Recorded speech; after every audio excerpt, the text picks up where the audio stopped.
What's up with y'all? This Pool and I'm back with another video bang. And what's up, Let's Get Trippy fam? It's a pleasure to see you again. And this gonna be episode 3 of Where the Fuck Did I Grow Up? DMV edition, where I talk about things that was highlighted in my childhood. There could be epic events, it could be a little story time, but it's gonna be episode 3. And this episode 3 is gonna be about the DC sniper. Let's get straight into it. Let's get trippy, fam. Man, these days and times are really different.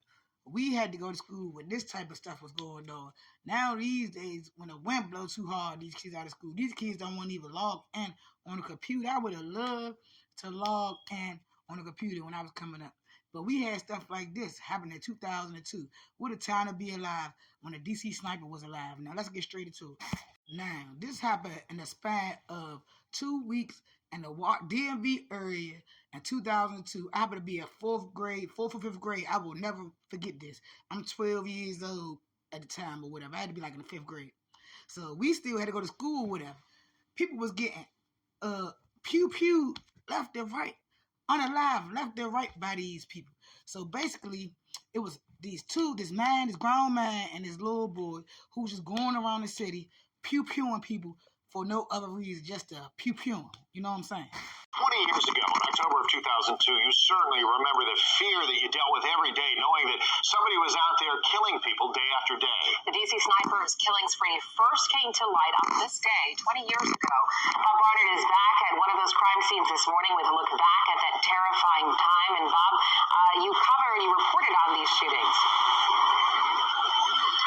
That's right, Jen. I was standing basically right here 20 years ago, and it was the morning, October 3rd, 2002, that we realized something crazy was going on. I want to take you back to that day. In a moment here, you're going to hear from the doctor who was driving a gray minivan that was at the pumps here next to a cab driver who was one of the victims shot and killed that morning. 4 shooting victims within about a 2-hour span here in Montgomery County that morning. There was a man killed in Wheaton the night before, in D.C. later that day. In all, this was a 3-week-long killing spree here by 2 guys that were, I guess, hell-bent on terrorizing the community. There was talk that one of them wanted to kill his ex-wife, who lived in Prince George's County, and that if she got caught up in this, he might get away with it. But those guys just terrorized this community to the point where gassing up your car, going to the store, getting to school was an ordeal. Here now is John McCarthy, the state's attorney for Montgomery County, who was on the sniper task force, and the doctor who was driving that minivan. Now, I just wanted to give y'all a little backstory so y'all can know the history of what went on. But now I'm going to tell y'all the hood way.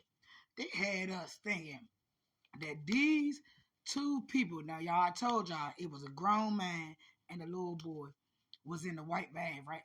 So imagine you being a little 12, 13-year-old girl going to school. They told y'all we still had to go to school, mind y'all. DC public schools wasn't closed.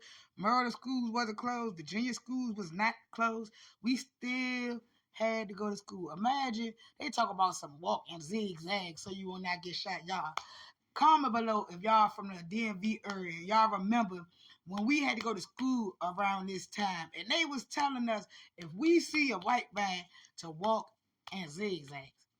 That's what they was telling the kids back in our day when we was going to school. Walking zigzags. Imagine seeing a white van and you with your little brother or your sister or your siblings and y'all walking to school and y'all got to start walking in zigzags. What was that going to do to a bullet? A bullet wasn't going to ricochet because we wasn't walking straight. We was walking zigzags, man. They had us crazy. It's just astonishing how the world changed. But a time was had, y'all. And I'm about to show y'all the real car they was in. Pew on people. We looking for this giant. Walking in zigzag, like he said, we was scared to pump gas, scared to go to the store. It was hard to go to school. It was just a lot dealing in that time. And imagine being a child in elementary school around that time. And lo and behold, this was the kind of car that he was driving the whole time. So we out here looking for white vans, zigzagging, ducking under trees. Every time we see a white van, we hide and stuff. The whole time this man in his blue car got the little boy out the back with the PUMP, y'all. Like real off, sawed off in the back, hanging out the back. Pew-pewing people, unalive people. Just going around the city just pew-pewing people. All because his wife ain't want to be with him no more. Man, that was a tragic time coming up.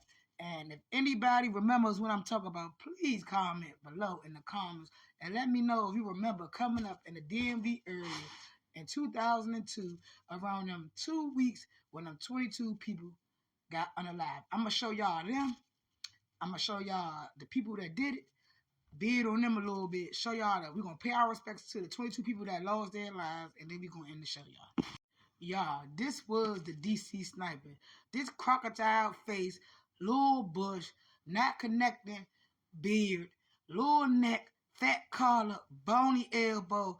I just gotta shoot the world up because my wife don't want to be with me face boy. This is the person that was causing grief and mayhem. And this is the man who lured the little boy in, took him under his wing, and had him pew on people because all the little boy wanted was love. He was in the foster system. All he really wanted was a real father figure to be there for him. Instead of helping him and guiding him the right way in life, you get this man jail time because you was mad that your wife left you. I would have left you too. Look how you look. And this was the little boy at the time.